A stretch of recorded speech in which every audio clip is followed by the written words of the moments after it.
কেউ কেউ তো তাকে আবার দেশদ্রোহীও বলে দিচ্ছেন, কেউ কেউ তো তাকে আবার নিয়ে নোংরা রাজনৈতিক খেলা খেলছেন।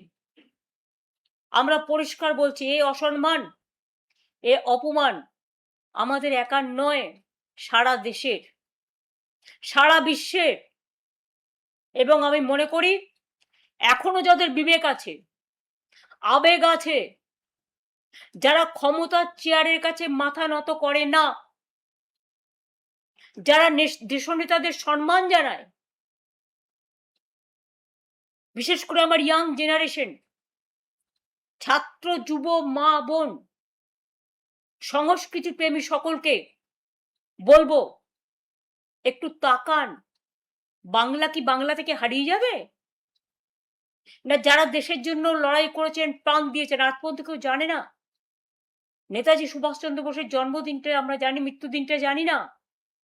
ক্ষমতায় আসার আগে বিজেপি সরকার অনেক কথা বলেছিল, ফাইল খুলবেন, উদ্ধার করবেন।